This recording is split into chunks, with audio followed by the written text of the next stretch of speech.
नमस्कार दोस्तों, मैं माही राजपूत आप सभी का स्वागत करती हूँ हमारे इस नए ब्लॉग में। आई होप आप सब बढ़िया होंगे, स्वस्थ होंगे, मस्त होंगे। सो फ्रेंड्स, आज मैं आप लोग को लेके जाऊंगी द्वारका नगरी, भगवान श्री कृष्ण की नगरी।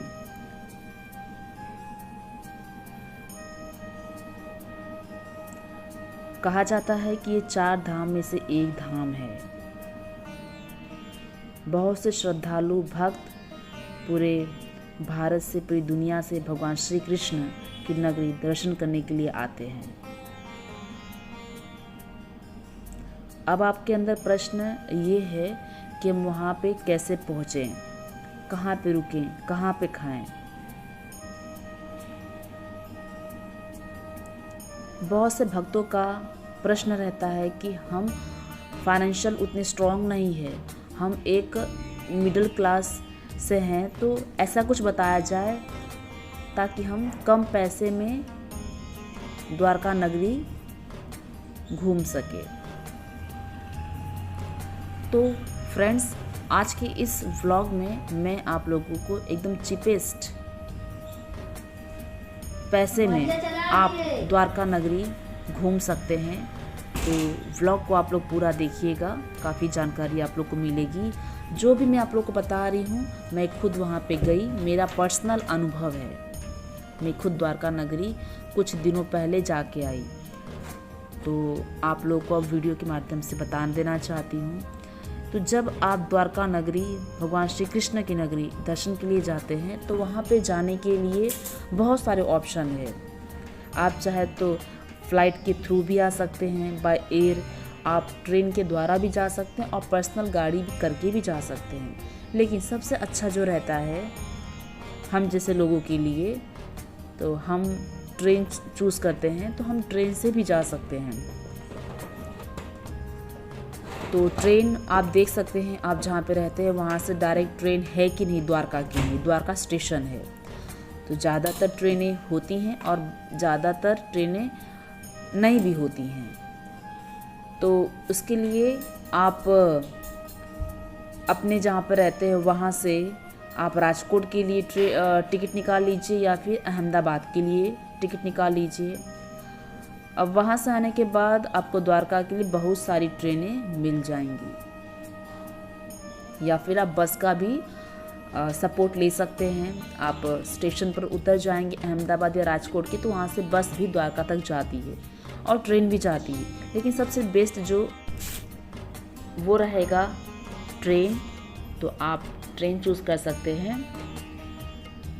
द्वारका स्टेशन से लगभग 3.5 किलोमीटर दूर द्वारका नगरी है। आप चाहें तो स्टेशन से चल के भी द्वारका नगरी जा सकते हैं। मैं खुद चलकर ही गई हूँ। वहाँ पर पहुँचने के बाद सबसे पहले हमारे अंदर रहता है जिज्ञासा कि वहाँ पे रुकने के लिए क्या है, कहाँ पे रुके हम। परिवार सहित रहते हैं, आप अकेले हैं, फिर भी खाने पीने की क्या व्यवस्था है। तो मैं आप लोग को बता देना चाहती हूँ कि जब वहाँ पे जाते हैं आप, तो बहुत सारे होटल्स मिलते हैं, तो जिसका रेट भी होटल्स के हिसाब से रहता है 2500, 1200, 800, 900। लेकिन हम जैसे मिडिल क्लास वालों के लिए क्या, तो वहाँ पे बहुत सारे धर्मशालाएं बनी हैं जहाँ पे आप कम पैसे में धर्मशाला में रुक सकते हैं। लाइक 200, 250, 300, 500 तक आपको धर्मशालाएं मिल जाएंगी। आप वहाँ पे ठहर सकते हैं और मंदिर के अगल बगल ही आपको धर्मशालाएं मिल जाएंगी। कहीं दूर जाने की कभी आवश्यकता नहीं है। उसके बाद दूसरा प्रश्न ये रहता है कि वहाँ पे नाश्ता और भोजन का क्या है। तो फ्रेंड्स, वहाँ पर जो भोजन का है, तो ट्रस्टी के द्वारा एक भोजनालय, एक होटल बना हुआ है जहाँ पे आपको 20 रुपये में भर पेट खाना मिल जाता है और 20 रुपये का आपको नाश्ता भी मिल जाएगा। दोपहर को 11 बजे से लेकर 2 बजे तक खाना मिलता है और शाम को 7 बजे से लेकर 10 बजे तक खाना मिलता है। उससे पहले या उसके बाद जाएंगे तो खाना नहीं मिलेगा। समय का आप ध्यान रखें। उसके बाद आप लोग का प्रश्न ये है कि वहाँ पर जाने के बाद सबसे पहले हम क्या करें। तो फ्रेंड्स, जब वहाँ पर आप पहली बार जाते हैं तो सबसे पहले आपको गोमती घाट में स्नान करना है, जो द्वारका नगरी है, मंदिर के जस्ट अपोजिट साइड में ही है। उसके पीछे साइड में ही गोमती नदी है। वहाँ पर ढेर सारी गौ माताएं आपको दिखेंगी और आप दीप दान कर सकते हैं, यानी गोमती मैया को दीप से आप उनका प्रणाम कर सकते हैं, आरती कर सकते हैं। फिर वहाँ पे ही आपको परिवार सहित या फिर अकेले हैं तो अकेले ही आप वहाँ पे स्नान करें। गोमती घाट में शुभ माना जाता है कि गोमती घाट में नहाने के बाद ही भगवान श्री कृष्ण के दर्शन के लिए हमें जाना चाहिए। और संगम है जहाँ पे गोमती घाट समुद्र से मिलती हैं, तो नहाना चाहिए। नहाने के बाद आप भगवान श्री कृष्ण के दर्शन के लिए जाते हैं। दोपहर को 12 बजे द्वारका का जो गेट है, जो मंदिर है, वो 12 बजे से 4 बजे तक बंद हो जाता है, फिर शाम को खुलता है। और रही वहाँ पे आरती की समय की बात, तो सुबह 6:30 बजे मंगला आरती होती है, तो उसका लाभ जरूर लें। और शाम को 7:30 बजे एक आरती होती है और एक 8:30 बजे आरती होती है। उसका भी आप समय के हिसाब से जा सकते हैं। फिर उसके बाद जैसे ही आप द्वारका नगरी के दर्शन कर लेते हैं, तो उसके बाद हमें पूरी यात्रा तभी हमारी सफल होती है जब हम वहाँ पे बने सभी स्थानों के मंदिरों के दर्शन करते हैं। तो वहाँ पे ही भगवान श्री कृष्ण की नगरी से लगभग 3 किलोमीटर दूर रुक्मिणी माता जी का मंदिर बना है।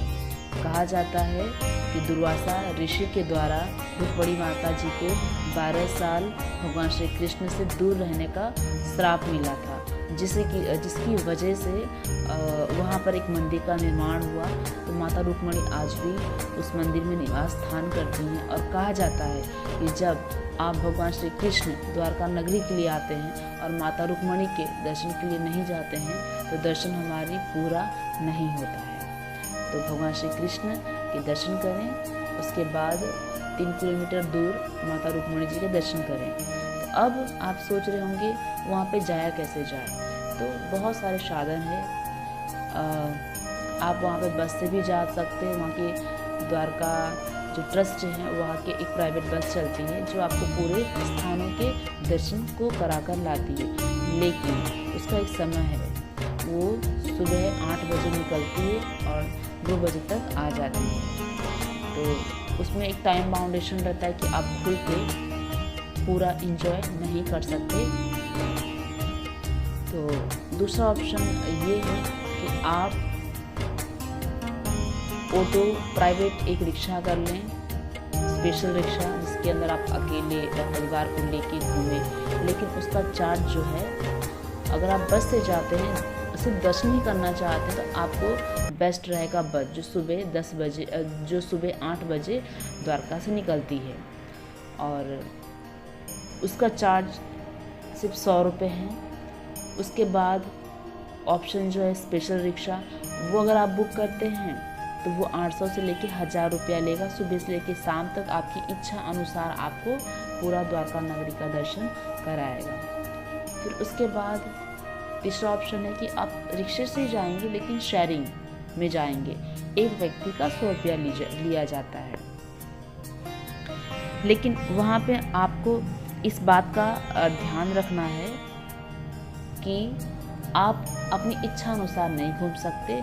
आपको जल्दबाजी में घूमना पड़ेगा, फटाफट देखना पड़ेगा, क्योंकि रिक्शा वाला जो है थोड़ा चिल्लाने लगता है, उसको लेट होता है, तो वो आपको फटाफट दर्शन करके रिक्शे के पास आना रहता है।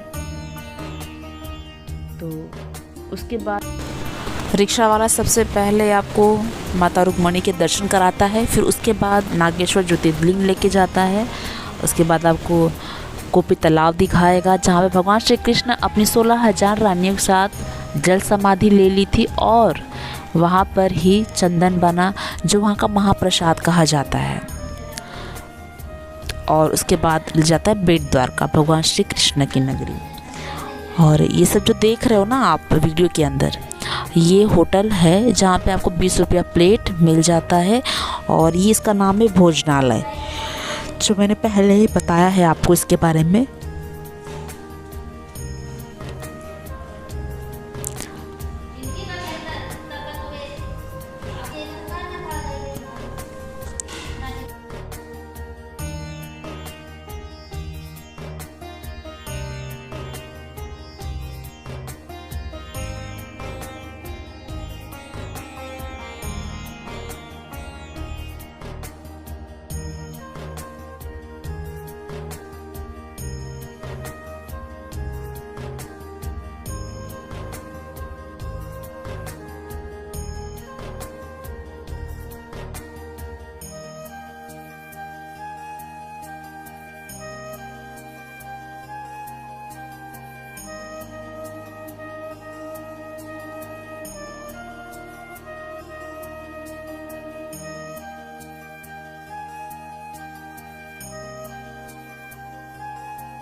बाहर से फ़ोटोग्राफी वीडियोग्राफी आप कर सकते हैं। वहाँ पे दर्शन करने के बाद आप पूरे प्रांगण में देख सकते हैं, छोटे मोटे मंदिर आपको दिखेंगे, सबको प्रणाम कर लीजिए। फिर वो करने के बाद वहाँ पे एक भोजनालय बना हुआ है जहाँ पे हमें दोपहर का खाना मिलता है। उसका कोई पे नहीं करना है, हमें भंडारा जैसा होता है। फिर वो करने के बाद आप बेट द्वारका के जस्ट सामने ही मंदिर के सामने एक सोने की नगरी बनी हुई भगवान श्री कृष्ण की, जहाँ पे आप दर्शन के लिए जा सकते हैं। सभी भगवान माताओं के, ऋषि मुनियों की मूर्ति वहाँ पे लगी हुई है, जिसका दर्शन करने का एंट्री फीस है 40 रुपये एक व्यक्ति का। तो आप वहाँ पे भी जा सकते हैं। और भगवान श्री कृष्ण बेट द्वारका में उनका निवास स्थान था, जहाँ पे पटरानियों के साथ वो रहते थे और उनकी राजधानी, उनका राजपाट सब मेन द्वारका में होता था। सुदामा से पहली बार भगवान श्री कृष्ण बेट द्वारका में मिले थे, इसीलिए उसका नाम बेट द्वारका पड़ा। तो दोस्तों, मेरे द्वारा बताई गई जानकारी आपको अच्छी लगी होगी और आई होप, मुझे यकीन है कि आपको अच्छा लगा है। तो please like, share and subscribe ज़रूर कर दीजिएगा। ऐसे ही आप लोग को नए नए वीडियोस मिलते रहेंगे। और ये जो मैंने सारी बातें बताई है मेरा खुद का पर्सनल अनुभव है। जब मैं वहाँ पे गई थी, जो मुझे अनुभव हुआ, तो वही सब मैं आपको बताई हूँ। और ऐसे मैं नए नए व्लॉग्स आप लोग को लेके आती रहूँगी।